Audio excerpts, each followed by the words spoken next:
Assalamualaikum warahmatullahi wabarakatuh. Alhamdulillah, alhamdulillahi mujibid da'wat, al-qail fi muhkamil ayatil bayinat, wa likulli wijhatun huwa muwalliha fastabiqul khairat. Assalatu wassalamu ala asyrafil makhluqat Sayyidina Muhammad an-natiq biqawli huffatil jannah bil makarih wa huffatin nari bisyahawat. Sallallahu alaihi wa ala alihi alladhina raqau a'la darajat fil ulumil lati hiya mirathun nubuwat, amma ba'd. Hadirin hadirat yang dimuliakan Allah Subhanahu wa taala. Alhamdulillah, sekarang kita telah memasuki bulan Ramadan. Alhamdulillah, kita diberikan Allah kesehatan dan keafiatan sehingga bisa datang menjalani bulan yang penuh berkah ini, di mana bulan ini adalah bulan untuk memanen pahala dan bulan yang mana kita mudah untuk mendapatkan ridhonya Allah Subhanahu wa taala. Di bulan ini juga kita diwajibkan untuk berpuasa. Akan tetapi yang harus kita perhatikan ialah jangan sampai kita berpuasa di bulan ini akan tetapi kita tidak mendapatkan pahalanya. Rasul sallallahu alaihi wasallam bersabda, "Kam min shaimin laisa lahu min siyamihi illal ju' wal atash." Berapa banyak orang yang berpuasa di bulan ini, bulan Ramadan, akan tetapi ia tidak mendapatkan apapun melainkan haus dan lapar. Maksud hadis tersebut ialah ada seseorang yang berpuasa akan tetapi ia tidak mendapatkan pahalanya, ia tidak mendapatkan keutamaannya, ia tidak mendapatkan hasilnya dari pahala tersebut. Kenapa?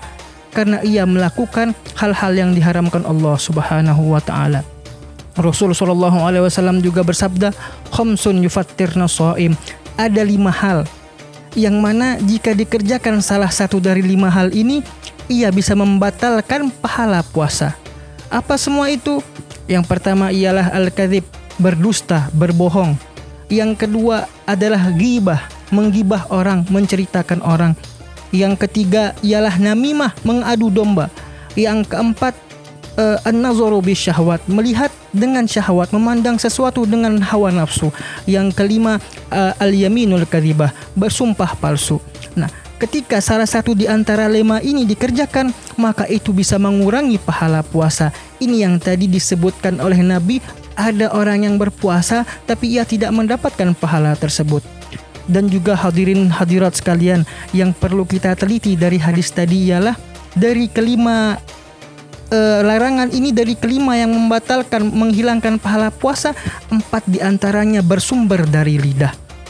Berbohong bersumber dari lidah, menggibah dari lidah, mengadu domba dari lidah, dan sumpah palsu dari lidah.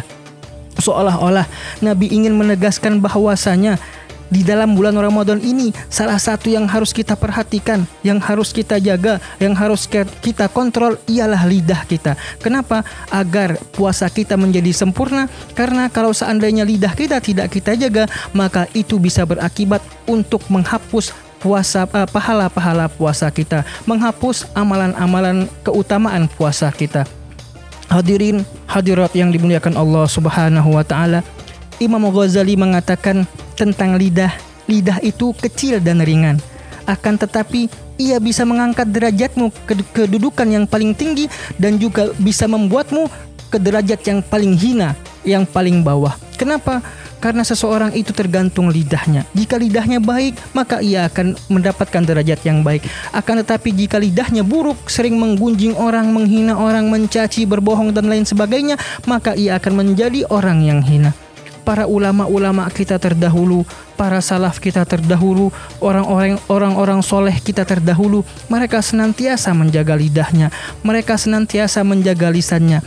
Bahkan dari mereka ketika dihina, ketika dicaci, mereka menahan hinaan tersebut, tidak membalas cacian tersebut. Kenapa? Karena mereka menjaga lisan lidah mereka. Seperti dikisahkan tentang ceritanya Imam Syafi'i, Muhammad bin Idris Asy-Syafi'i, atau yang lebih dikenal Imam Syafi'i. Ketika itu beliau dicaci, dimaki, dihina habis-habisan oleh seseorang, akan tetapi dia diam. Sampai muridnya marah, sampai muridnya geram. "Wahai Imam," kata muridnya, "engkau itu benar, dia yang salah. Kenapa tidak engkau balas cacian tersebut?" Apa kata Imam Syafi'i di dalam syairnya? yukallimuni safihu bikulli kubhin fa akrahu lahu ay yakuna lahu mujiba yazidu safahatan wa azidu izza kal'ud yazdad bil ikhraqi tiba, kata Imam Syafi'i. Yukallimuni safihu bikulli kubhin fa akrahu lahu ay yakuna lahu mujiba. Dia mengataiku, dia mencaciku dengan segala macam penghinaan, dengan segala macam cacian, dengan segala macam kata-kata yang kotor. Akan tetapi aku menahan diriku untuk tidak membalas cacian tersebut. Aku mengontrol diriku untuk tidak membalas hinaan tersebut. Kenapa? Kenapa yazidu safahatan wa azidu izza? Dia bertambah buruk perangainya, kedudukannya di sisi Allah karena telah mencaci orang, sedangkan aku bertambah mulia derajatku, bertambah mulia kedudukanku di sisi Allah karena aku bisa mengontrol, bisa menahan lidahku untuk tidak membalas cacian tersebut. Ini kalau diumpamakan, kata Imam Syafi'i, kalau yazdad bil ihraqi tiba. Ini kalau diumpamakan seperti kayu gaharu. Kayu gaharu tidak akan keluar bau harumnya kalau seandainya ia tidak dibakar. Maksudnya apa? Manusia kalau seandainya dia tidak sabar dalam cobaan, tidak sabar dalam ujian, maka kedudukannya tidak akan dinaikkan oleh Allah. Dia tidak mendapatkan kemuliaan di sisi Allah, dia tidak akan mendapatkan sesuatu yang istimewa di hadapan Allah Subhanahu wa taala. Inilah pentingnya menjaga lisan. Inilah bagaimana orang-orang terdahulu mereka menjaga lisannya.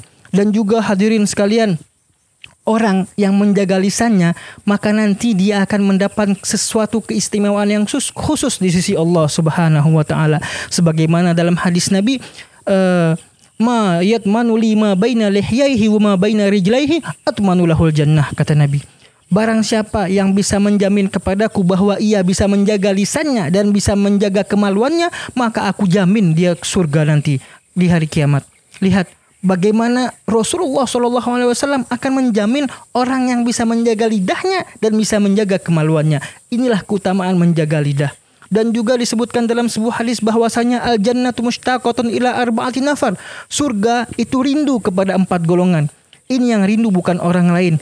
Yang rindu bukan seorang perempuan ataupun seorang laki-laki. Akan tetapi yang rindu ialah surganya Allah Subhanahu wa taala. Surga rindu kepada 4 golongan. Yang kita tahu bahwasanya yang namanya rindu itu disebutkan dalam sebuah syair, syifa'il qulub liqa'il mahbub. Seorang yang rindu, jika ada seseorang yang rindu, obat rindu itu ialah bertemu sang kekasihnya, bertemu yang dirinduinya. Dan ini adalah surga yang rindu. Maka sudah barang tentu surganya Allah pasti ingin cepat-cepat bertemu dengan orang yang dirinduinya. Siapa 4 golongan ini? Salah satunya ialah hafizul lisan, orang yang bisa menjaga lisannya. Inilah keutamaan-keutamaan orang yang bisa menjaga lisannya. Bagaimana orang yang menjaga lisannya akan mendapatkan kedudukan tinggi di sisi Allah Subhanahu wa taala, akan dijamin oleh Rasul sallallahu alaihi wasallam dan akan dirindukan oleh surganya Allah. Subhanallah. Semoga kita semua bisa menjaga lidah kita dari perkara-perkara yang tidak baik, dari perkara-perkara yang diharamkan oleh Allah Subhanahu wa taala, dari perkara-perkara yang tidak disenangi oleh Rasul sallallahu alaihi wasallam.